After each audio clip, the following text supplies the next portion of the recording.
I think in addition to all the things that we're carrying, the tasks, the decisions, the choices, the management piece, there's also this sense of maybe isolation. And if you're feeling alone in that, particularly if you're feeling alone in managing your diabetes, if you're feeling alone carrying the weight of the duty of your household, or if you're feeling alone in how much your time and energy you're spending in your workplace. And so I think the other really important piece of it is the community, and not holding all of that in, whether that means talking about it with a friend, how you're feeling, talking about it with your partner, with a therapist.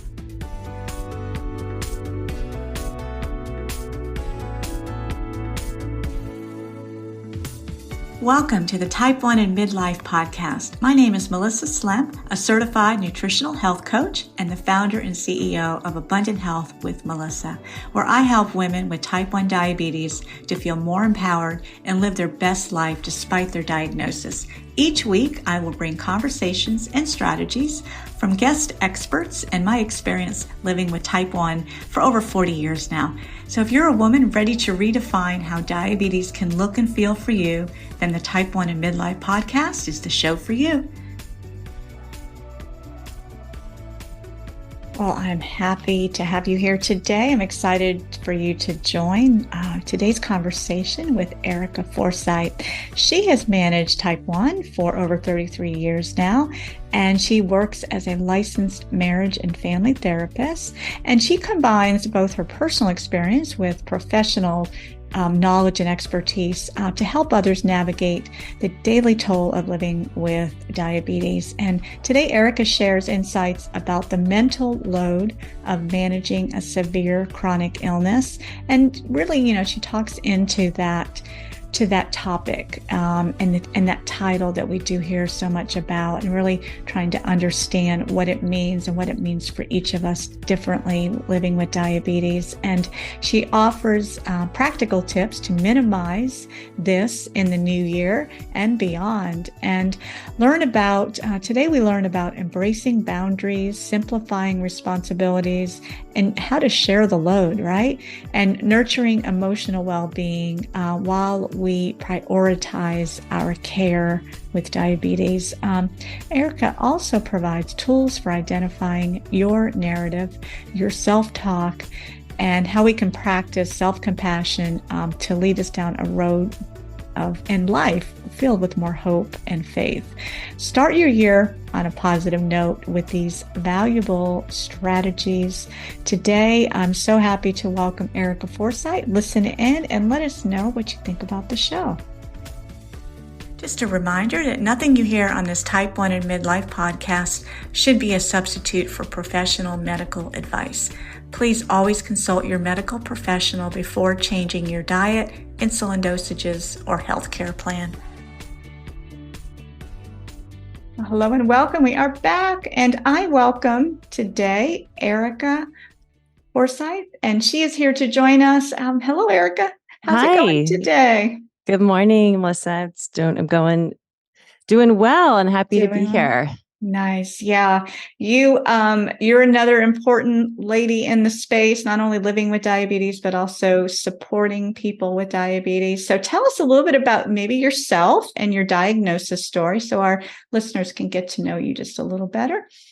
Sure. So I am a licensed marriage and family therapist, and I have found great purpose and passion in being able to support those of us living with type 1 and type 2 and LADA, all the types, as we kind of identify and process and figure out all the psychosocial components of living with a chronic illness. I myself have been living with type 1 for 33 years. I was diagnosed at age 12 at a summer camp. I'm happy. Did you want me to go into the story, the diagnosis story? Sure, share as much as you want. Okay. It's amazing. It's definitely most of my guests that obviously live with type 1 as well. Mm-hmm. the stories are similar. Obviously, Yes. physically, they're similar. And not only the demographics or the actual storyline, but yeah, go ahead and share if it's anything that maybe might stand out, even if it doesn't. I was a very active child. I played volleyball for my entire junior high school, and college career. But this was in between the summer of sixth grade and seventh grade. I had just recently played a big volleyball tournament in Davis. I recall drinking, boxes of Gatorade, juice boxes, and all sorts of, just trying to rehydrate, going to the bathroom. But it was hot. We were working out. You make all the excuses. All the excuses, sure. And then I went to a doctor's appointment to get a physical that was required to go away for summer camp. I'd been going to a particular summer camp for the past 3 or so summers, and I was going to be going for a 3-week stint this time. So I get my physical checked, early summer. I'm sent off to summer camp, and I'm gone for 3 weeks. And during that time, I had a couple different instances of passing out, which was, is it altitude? There was the flu going around. I remember we went to a hike called in Yosemite, Vernal Falls or Vernon Falls, Vernal Falls. And I couldn't do it. And so I had to wait at the bottom of the trailhead with the camp counselor because I said, I physically cannot do it, which was highly rare. And then fast forward through those 3 weeks, I remember going to the bathroom in the middle of the night, drinking from the sink and repeat, 10, 15 times. And then it was the last night of summer camp, and there was a big banquet going on. And everyone, all the girls, they're primping, they're putting their hair, they're doing their hair and makeup, and I can't get out of my bunk bed. And my camp counselor saying, "Come on, Erika, we got to get ready. It's time for the dinner banquet." And unbeknownst to me, I was kind of going in and out of a coma at this point. Thankfully, a miracle, a male camp counselor got wind of my symptoms and a man came into the girls' wing, which was like, oh my gosh, why is this man in here? And he pricked my finger, and it registered as high, which in that day meant like over 500 or 600. And then the rest, I don't really remember. I was then told I was kind of medevaced out from an ambulance to a local hospital, and then medevaced from there to a Fresno hospital. So it was quite traumatic, obviously, as many of our diagnosis stories are. And then I remember waking up, and my parents had flown up. This was all in California, obviously, had flown up to meet me in the Fresno hospital, and I was there for a week. But it was very foreign, like for many of us. Nobody in my family had diabetes. I think my grandmother had type 2 at some point. So it was a big shock and adjustment for all of us. Yeah. It's like crash course, isn't it? Yeah, especially back in those days. That was the 90s. That was 1990. That was summer of 1990. And yes, everything was. I went home with a blood sugar meter. I think I was also using urine sticks as well, and using regular and NPH. NPH, that brings back memories. Yes, that's what I was using for those first 10 years or so. Yes. And went through the adjustment period. I remember feeling very scared, very angry, very confused, but not really knowing what to do with those emotions initially, and kind of kept it all in. And I'm grateful that my family's kind of mentality and culture was, you can do all the things, we're not going to let diabetes stop you. You can, even though I remember in the hospital at the time, again, this is 33 years ago, they said, you're not going to be able to play sports for very long. It's really risky. You probably should start thinking about not having children, which at the time, I loved babysitting. I loved children, and that whole nurturing caregiver aspect was very much a part of my identity. So I remember those two things were told to me in the hospital. Interesting. Yeah. And excuse me, we came home, and then it says, we're going to do this. You don't let diabetes stop you, which was I'm so grateful for that sense of resilience and hope. But it also to me at the time felt like there wasn't a whole lot of space to cry or be angry about it. Because it was mostly like, we can do this, we got this, which again, I think that's part of the reason, and maybe we'll get to that later, but why I do now what I do, is to Yes. create that space and Yeah. allow for all of us to feel all those emotions. Yeah. And feel is so important. My childhood was similar. It was downgraded, downplayed, I guess is the word. My diagnosis, there was little education about really the day to day. So I just kind of put it in my back pocket and did what I did and suppressed it. It wasn't even talked about much within my family. It just wasn't referred to as that big of a deal. Melissa takes her insulin with her meals, and that's it. So, oh my goodness, so many different Yes. layers and time. Yeah, the timing of it. And you talk about, and I wonder, I think to this day, I continue to keep it doing much better, obviously, now, 41 years later. But gosh, what a process you go through, because not only do you minimize it within your own home, with your own family, that close knit, but then when you go out into the world, school, later on college and jobs, I continue to minimize it, which doesn't do anybody any good. Yeah, there's some stories attached to that, So that was obviously part of your. Well, you had that.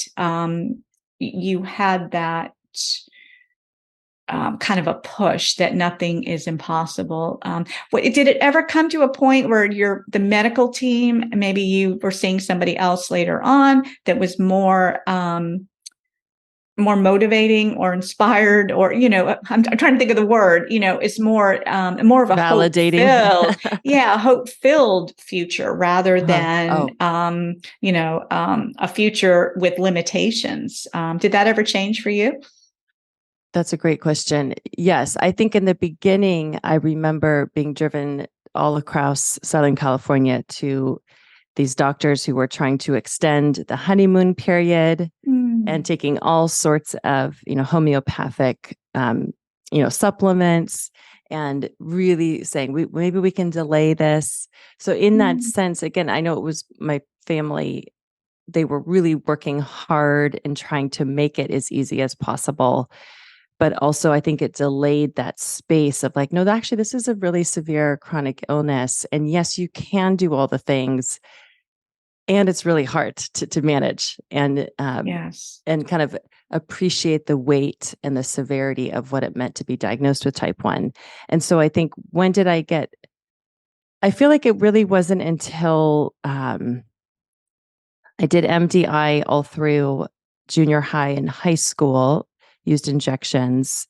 And then when I went to college, I switched to an insulin pump. And I can't remember who my endo was at the time, but I remember feeling hopeful in that transition from the MDI to a pump, and that like, okay, even though I have this thing now on my person all the time, I felt like it gave me a renewed sense of life and like flexibility and hope. And then there I was playing volleyball in college. And so I think this, even through my own experience, I'm like, okay, I'm doing it. And then I don't remember hearing the message that you can't have children ever again. And so I think that was held there. And then when the time came that I was entering into trying to have children, the message was very encouraging and affirming. So I think there wasn't a single moment, but maybe more an evolution of like, okay, with technology, with an understanding of how this works, particularly over I think the 90s was a big revolution and our technology and management understanding. So that was helpful. Yeah, it sure is now, for sure. So you a term that you say and that we're hearing a lot is the mental load. And so can you share maybe some instances of people that you're working with or have worked with in the past? And you and I both understand that term because we have days of feeling like we're loaded down mentally. But yeah, so what are you hearing, and what does that process look like for them when they come to see you? Yes. So I think first it might be helpful to talk about like what do we mean when we say mental load? What is mental load? And I think it's kind of obvious, but also I think it to understand that we are carrying with the chronic illness, the management piece, where as we all know, you're constantly thinking about where am I? What's my number? What did I eat? Where am I going? What am I doing? Like even anticipating speaking on a podcast. I'm like, I don't want to make sure I'm going to do my best to not go low, not go high, and want to be in this sweet spot. Um, and then there's the added on top of the chronic illness, then there's also the things that you're thinking about if you're a parent, if you're helping manage your children's schedules, if you're working full time or part time, uh, if you're thinking about, I'm speaking from my own experience, like the household management, the work piece, the schedules, the doctor's appointments. So all of these things that we're constantly carrying in our mind weighs us down. And so that's kind of how I understand the mental load. Is that how you also understand it? Yeah, you pretty much, that was a really good list. And we have to think of, just as people in general, all the decisions we make every day. And Yes. And we're all so unique. Some of us put a little bit more of a load on our shoulders than others. Yes. And yeah, we'll And talk about that. Yeah. And I'm so jealous of the people that can just kind of roll with most things. I tend to Yes. not be one of them. I'm very task driven, which, and sometimes that can work for diabetes because I think it helps with consistency, keeping me on track. And, consistency is really key, I think. But Yes. it just, all the decisions and then Yes. how the decisions impact results. And it all comes down to how we want to feel every day, or what's going to take control that day. Is it going to be what we're able to do, eating, stress, exercise, all the things that affect blood sugar. But then Yes. we have those days where and that's when we just have to let go and realize that no matter what, we just have to kind of sink into it and do the best we can. Yes. I think in addition to all the things that we're carrying, the tasks, the decisions, the choices, the management piece, there's also this sense of maybe isolation. And if you're feeling alone in that, particularly if you're feeling alone in managing your diabetes, if you're feeling alone carrying the weight of the duty of your household, or if you're feeling alone in how much your time and energy you're spending in your workplace. And so I think that the other really important piece of it is the community, and not holding all of that in, whether that means talking about it with a friend, how you're feeling, talking about it with your partner, with a therapist. I forgot to mention that early 2 years after I was diagnosed, my brother was also diagnosed with type 1.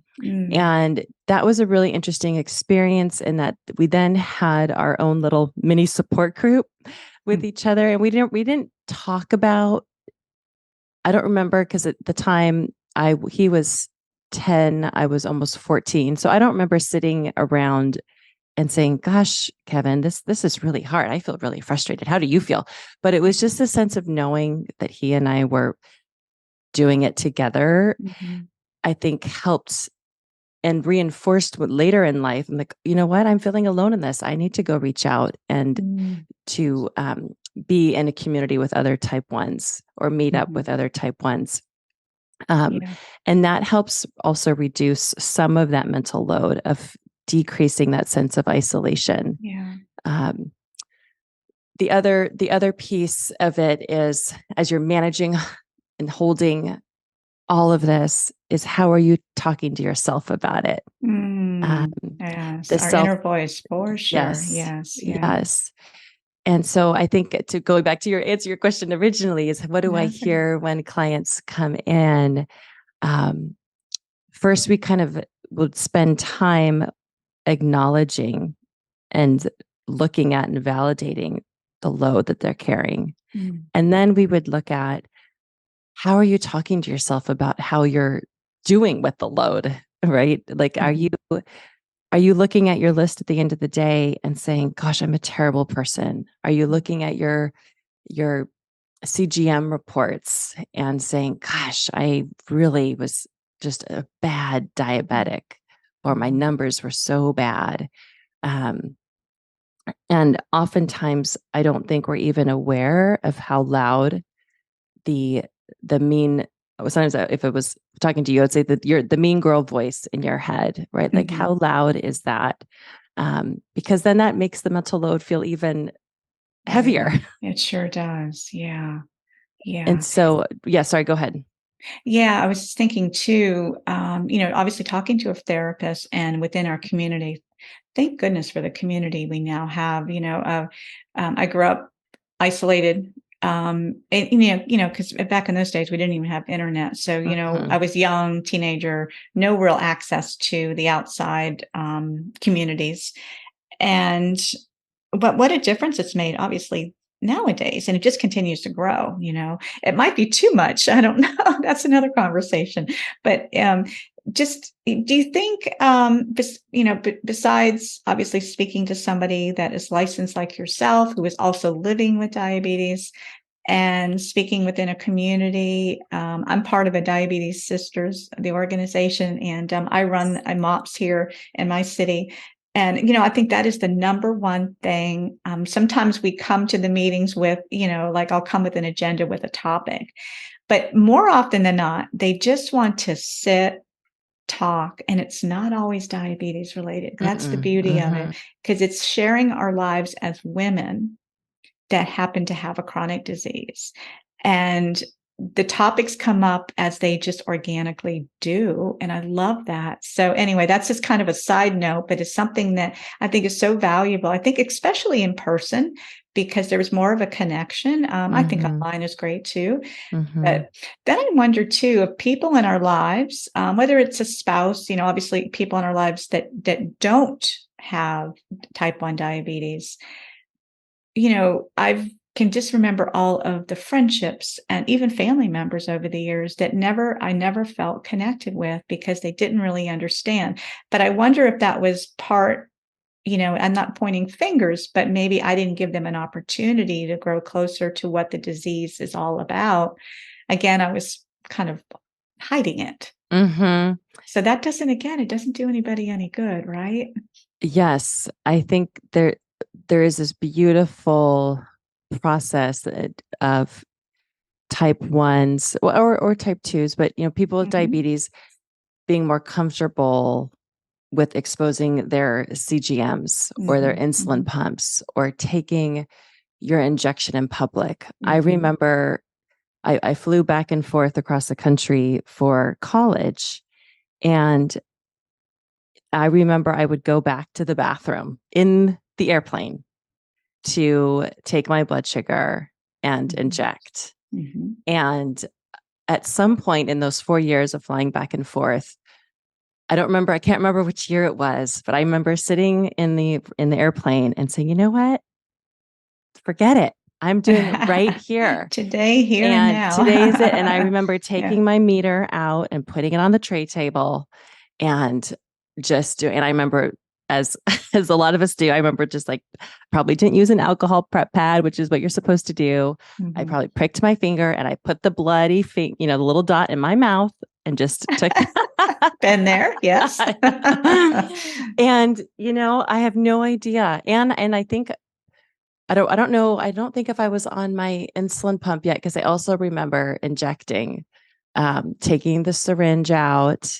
And what's so beautiful and significant to me is I don't remember what the other person looked like or what if they were even looking at me, but I remember feeling like, okay, it is time to be more open with this. I'm sick Mhm. of hiding it, whether it's the shame or I don't want to educate or I'm worried about what other people are going to think about me.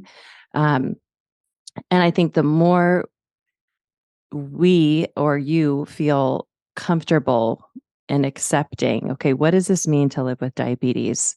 Um, you then are able to go, internally, then to externally be able to openly talk about it, Mhm. which then also brings the next layer of like, am I going to educate? How much do I want to educate people?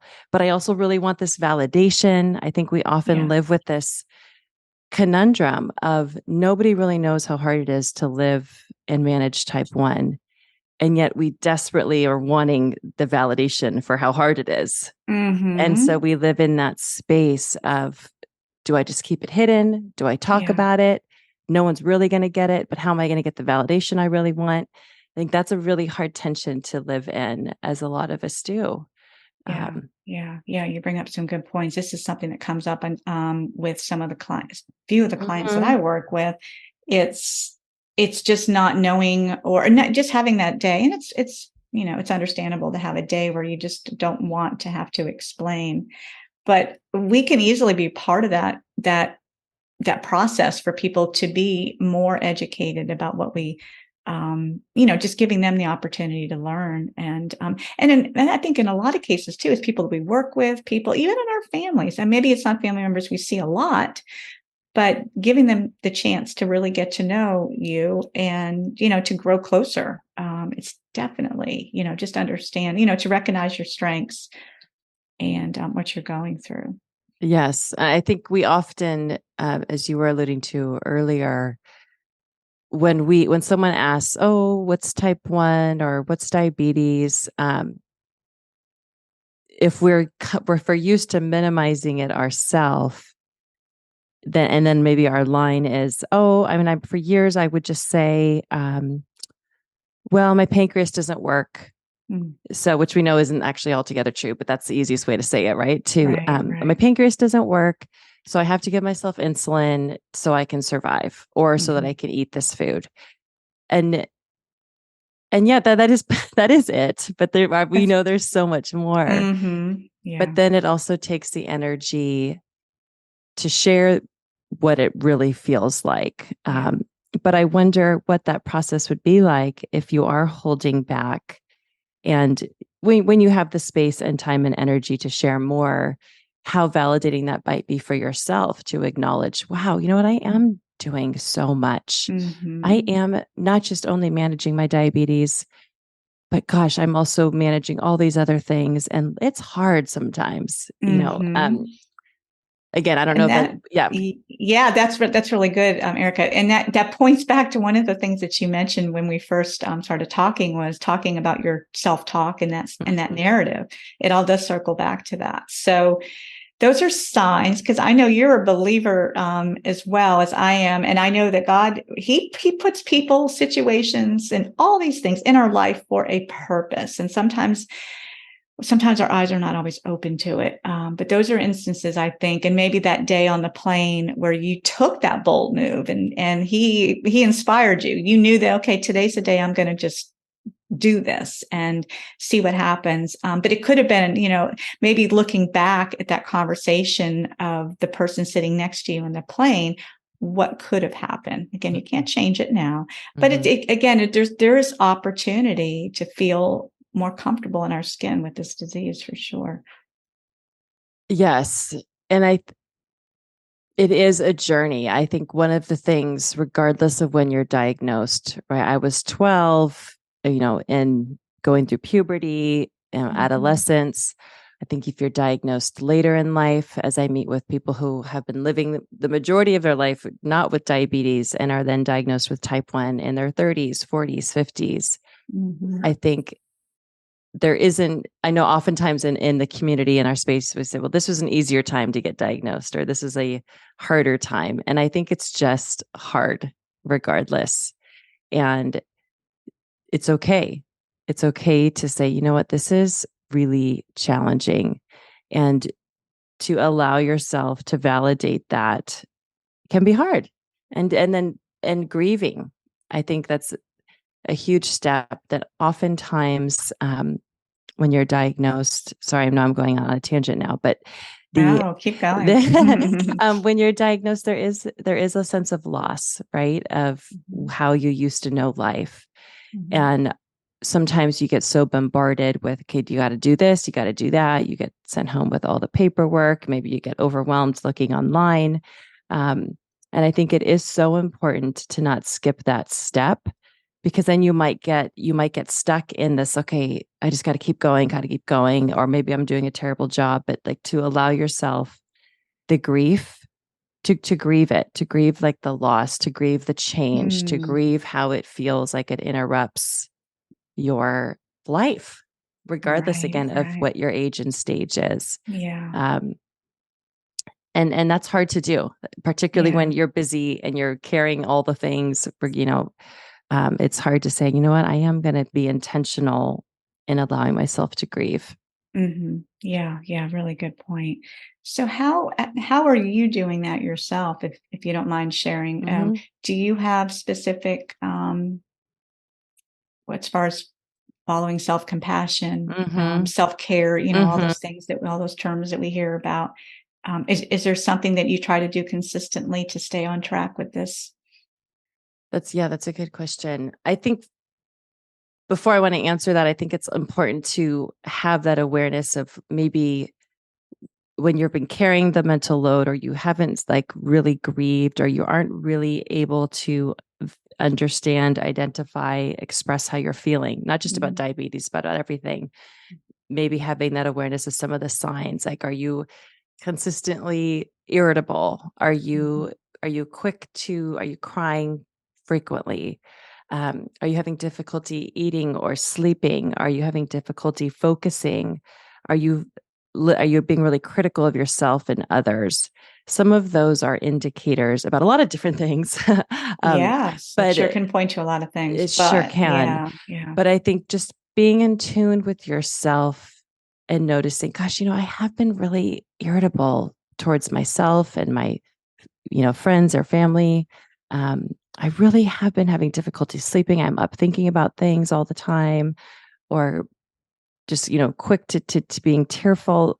Again, if that's consistently happening, maybe checking in with yourself of thinking, gosh, maybe there are things that need to come out. There are things that I need to, process. There are things that I need Mm, to face or deal with. Excuse me. mhm. And so understanding some of those signs or behaviors or symptoms is the first step. And then the next step is, okay, how do you practice self compassion, self care? How do you offer grace towards yourself in those spaces where you're just feeling run down and exhausted? And maybe there's still some lingering grief. I think one of the things that is often overlooked too, as you've been living with it, Melissa, for 41 years, Yes, yes. and I have been for 33 years. I think Mhm, you do get into a rhythm. It does mhm, become integrated into your life, but there are moments where it's okay to grieve, mhm, like after living with it for 30 years. And maybe you have some complications that mhm, you are facing. I do have retinopathy, and I do get injections, and those, thankfully, everything is stable. thank Um, goodness, yeah. yes, but that's been a really scary journey. And Mhm, there have been moments of, gosh, I just need to be angry that I have to deal with this. I'm going to cry and feel sad that this is still something that I have to figure out and manage. It's logistics, more appointments, and more mhm. emotional issues that come with that. And so it's okay to be aware of, even after living with diabetes for a long time, there are going to be moments that might trigger the grief. And then that might trigger some other kind of emotional response. And so to give yourself, going back to be kind to yourself. I think we're so quick to be critical of, like, gosh, why, like if I were using this example of the retinopathy, why didn't I take better care of myself in my teenage years? Mm. Why didn't so and so help me do this? Why was I just saying, take this much insulin, even though I was doing all the things I felt like I was supposed to? Yeah. Mhm, It's really easy in these harder moments of life, and I'm talking about diabetes specific, but just in general, when life feels stressful and overwhelming, we are often quick to blame somebody else or shame ourselves. And mhm, being aware of it, is that how you typically respond in times of stress?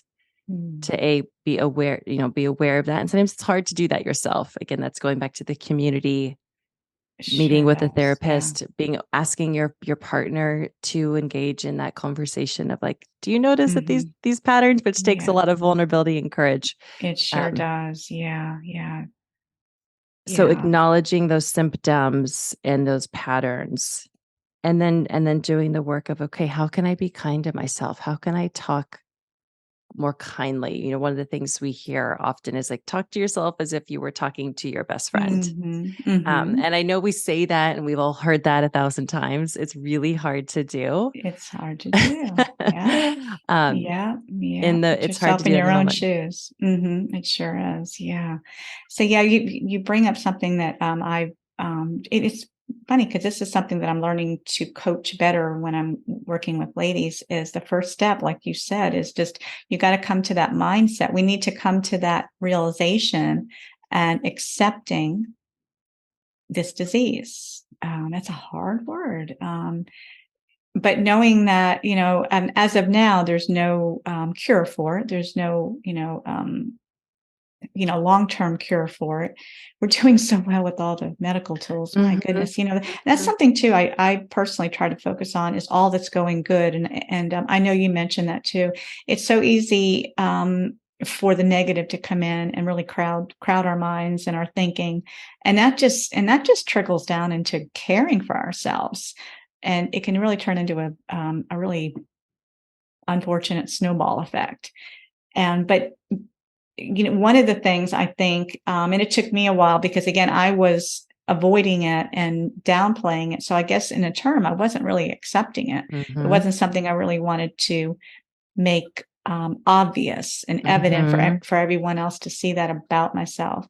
And then you talk about our identity. I think it's important that we don't identify ourselves as a woman, in our case, living with a disease, but a strong woman with many gifts and many reasons to be here on earth.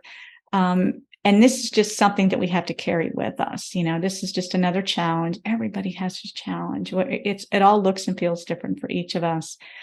So I just think it's when you were talking about your retinopathy, I was diagnosed with retinopathy just 10 years after my diagnosis. So I do understand that pain and that, just wondering what you could have done differently, and just facing, what's to come. But I know you'll be fine. I know you will be fine. It was nearly 30 years ago for me. And I know that the medical advances they have now for treating it are pretty amazing. So, yeah. Thank you. I think with the long-term management, that is challenging that you were diagnosed with retinopathy only 10 years in. That's the crazy thing about diabetes, right? Yes, we think, again, I'm not a medical doctor, but I know they say keep your numbers in range and keep your A1C at these numbers to hopefully prevent complications. And one thing that I have learned is you can do the best you can, and you might have complications. You can maybe make different choices and you might have complications, you might not. But what will get you through those moments is, yes, the acceptance piece, which is really hard. It's hard to say, well, you just got to accept it, because what does that actually mean? And that is a journey of grieving, of figuring out, how is this a part of my identity? It's not all of my identity, but because oftentimes we think, okay, this is who I am. I'm a therapist, I'm a mom, I'm a wife, I'm all of your identity. And then diabetes can feel like it's over there. But part of acceptance is that integration, that it is part of your identity. And then what does that mean for the rest of you, for the rest of your parts, right? That's so true. Yes. And having the tools to cope with those hardships, where we have various trials, are important. But it's not. I think that the biggest thing is the biggest tool and biggest gift that you can offer yourself is checking in with how you're talking to yourself. And one of the things that I will do, this is more of like a cognitive behavioral therapy tool, but to name it first, to recognize it, and then to name it. It's something that might make you giggle maybe a little bit. Like, I know, I don't know if you've listened to Brene Brown, but she likes to call her voice the gremlins. And so she talks to like, oh, the gremlins are acting up. Or it could be anything that pops into your mind, but then in talking to it and saying, you know what, I'm not going to listen. I'm not going to listen to you today. I'm choosing to believe this truth about myself. I'm choosing to listen to the truth that I am that I'm okay, or that I'm not there yet, but I'm working on it. Right? Whatever you want to, whatever the issue is. Yeah. That's really good. And our thoughts are something, and there's not much we can control in life, but we can make an attempt at least to control our thoughts and how we're thinking and that self-talk. So that's really, really good. Are there specific tools that we can practice, to kind of build our self-compassion and working on this? Is there something that you work with clients and patients on? Yes. So I think in addition to the recognition, the self-talk, I think when we hear the word self-care, we think of going to get a mani-pedi or having a spa day. And gosh, those sound really glorious. They do, don't they? But it doesn't have to be that even significant, right? Or it can be something as small as, for number one, speaking kindly to yourself. Number two, asking for help. I think part of the mental load, going back to the beginning, is feeling like we can and we should manage it all. And for those of us who maybe feel like, okay, I can do it all. I just need to keep going. I just need to keep going, and I'll do more tomorrow. It's okay to ask for help. It's okay to not do it all. And oftentimes that might feel like a really risky thing, and it takes a lot of courage and vulnerability. And I'm asking for help could be as small as asking someone to help you with a household chore, or it could be as big as, you know what, I can't do all these other 5 things at my workplace this week. I need to leave at 5 p.m. or, whatever. Just kind of setting boundaries, right? Yeah. Yes. Yeah. Whatever pops into mind as you're thinking about, where can I ask for help? How can I take some of this off of my plate, logistically, but then also emotionally? I think the piece around, boundaries, we could have like a whole episode on that. Like boundary setting, I think is really important, because oftentimes we overextend ourselves physically, emotionally, for lots of different reasons. But understanding, why am I going all the way up and then past this line, so that then I am carrying too much? That's a whole journey and process in and of itself. But oftentimes, particularly as women listening to this podcast, we feel like we need to do it all. Yeah. And it's okay to not. And the word no needs to come up. I know this sits well. Yeah. That's something that all women, especially as we get older, and it seems like we have more on our plate when we get older, responsibilities and things coming at us. But just learning, again, it's all about those boundaries, just knowing really and finding a way to simplify our daily responsibilities and asking for help. I love that. Those are all really good. Yes. Yeah. I have a few more if we have time, but sure. Okay.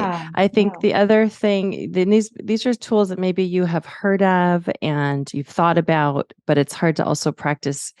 Something as simple as keeping a notepad by your bed and writing everything down, not your phone, but just an actual pen and paper, getting all of that off. And you're not solving anything, but you're just writing down, I feel this way.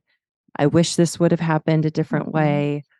I have 18,000 things to do tomorrow, whatever it is, emotions, logistics, but getting it out of your mind and onto paper, that's part of externalizing, getting it out is really helpful. Yes. It's not going to solve all your problems, but and I'm glad that you brought this up, because that is a big thing that I do. That really helps me. And, I use it in lots of areas of my life, but definitely with work tasks and things that I'm doing. But at night, it's good, and not too close to bedtime, but I tend to do it maybe 2 hours before bed, just getting that list of what's ahead the next day, or maybe you can do it on a Sunday night.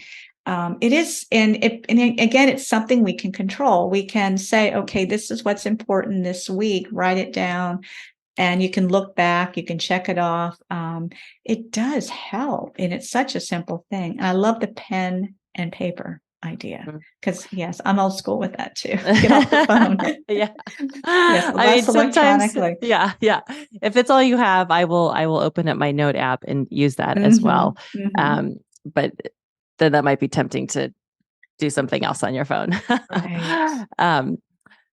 I think obviously all the other things, and I know that this is what you speak to a lot of, just taking care of your body, physically, emotionally, spiritually, and tending to that. And oftentimes those all things get neglected because of the mental load, and all the things.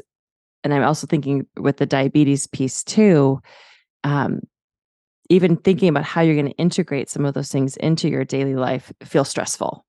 And so taking care of your body as simply as, all the things you speak to, drinking water, getting enough sleep, pre-planning your meals, which that's a hard one for me. But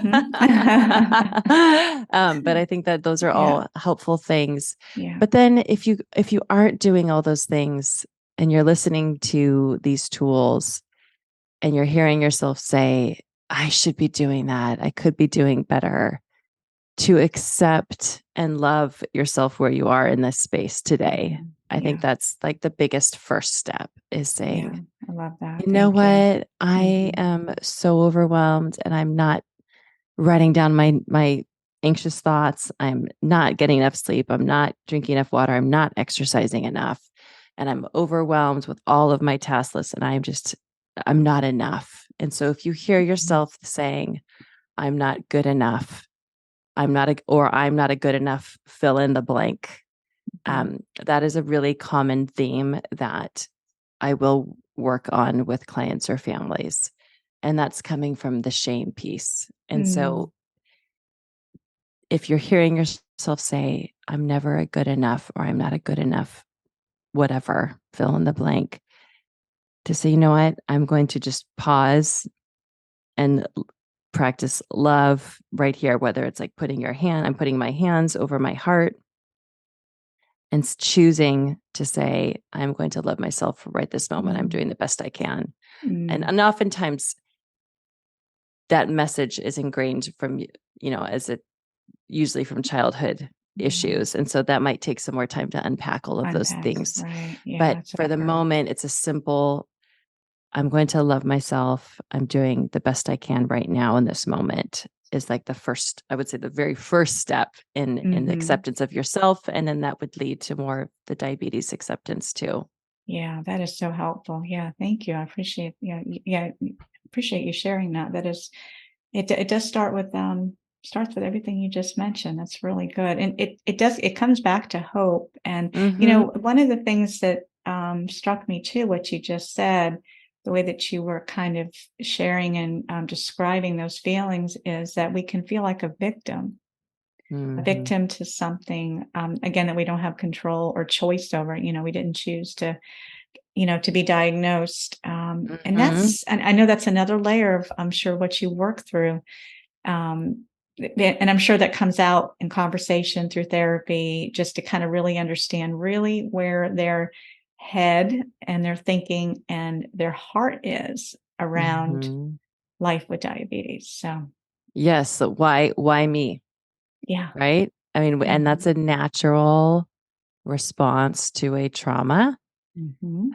And that's okay. Right. There's no shame around that journey of like, why me? Why did this happen to me? Or as I work with, caregivers too, why did this happen to my child? And that's part of the grieving, right? The kind of the shock, the sometimes denial, the anger, the sadness, and working through all of those. You might not find purpose in why initially. And I think having that hope and trust that perhaps at some point it might make sense, it might not, but you might find more meaning underneath it throughout the journey. But in that first 6 months to a year, again, regardless of age and stage you're diagnosed, it's really normal and natural and even healthy to let some of those feelings out, and then trusting that you will get to a place of hope. But in the beginning, it's really hard to believe that. It's sure really is hard. Yeah, it is. And it sure helps to work with somebody like yourself, or somebody like myself that lives with it too. I have a couple clients I'm working with right now who are both later in life, newly diagnosed, and you just described exactly the kind of the feelings and the process that they're just trying to work through. And what's helped them is not only connecting with myself because I live with it, and I think that really is the big thing for them, is knowing that. And then they see examples of women like us that are living and thriving and working and having children, living our life, not perfect in any way, but we are getting up and we're doing it, and they can too. So I think it's real important to surround yourselves like anybody in life. We need to have a good circle around us of hope-filled, positive thinking, light-filled people that are going to push us up and not remind us of what's not looking or feeling, the way that we dreamed or thought of. Yes. I think, but reaching out as clients reach out to you or to me, I know that even is a challenging step, right? Because you're asking for help. And whether, again, it's through the online community or support groups or individuals like Melissa or myself, or maybe within your faith community or your whatever group, start where it feels most comfortable, right? There you go.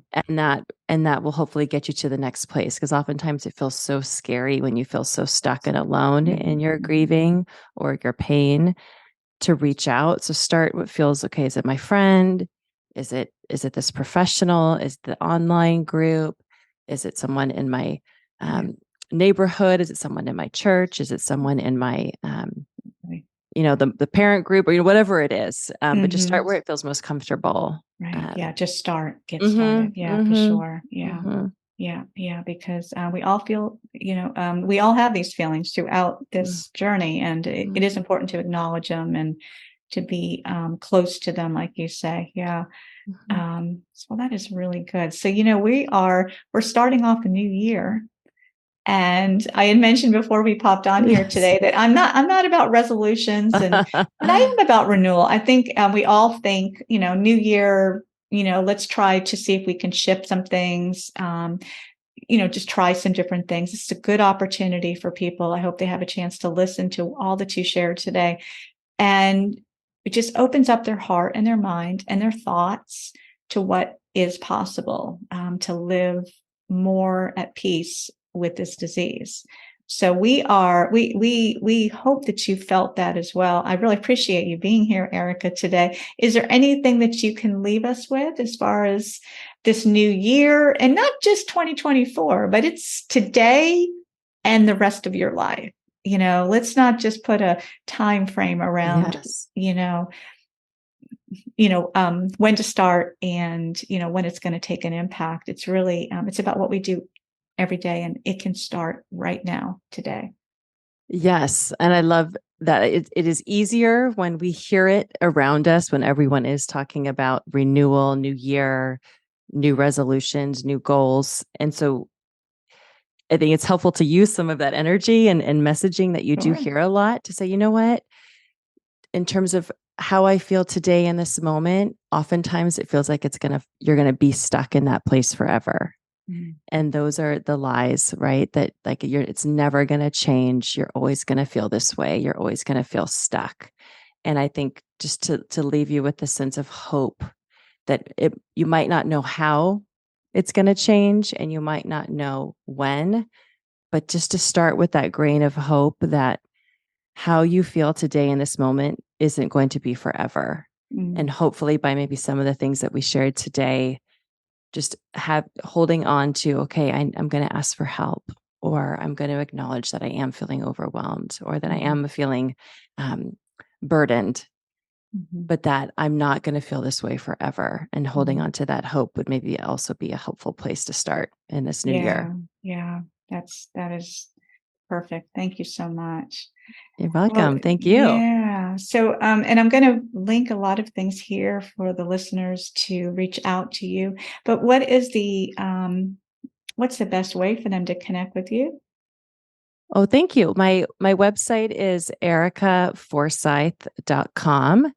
And from there, you can access my email or phone number. You can reach me however it feels best. Connected. Yeah, Yes. Perfect. Yes. And like I said, I'll definitely link that in the show notes because Thank you. You're a value to our community. I really have enjoyed getting to know you and to have this conversation.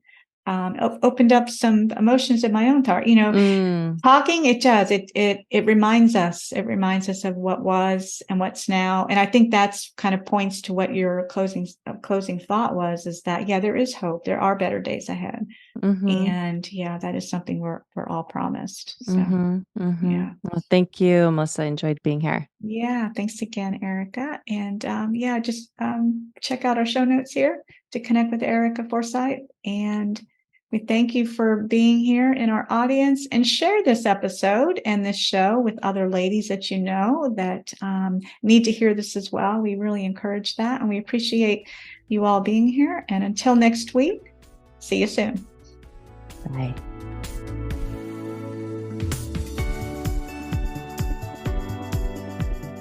Thanks for tuning in to the Type 1 in Midlife podcast. And be sure to subscribe, rate, and review right here on iTunes. And you're invited to connect with our Type 1 in Midlife community on the free Honey Health app.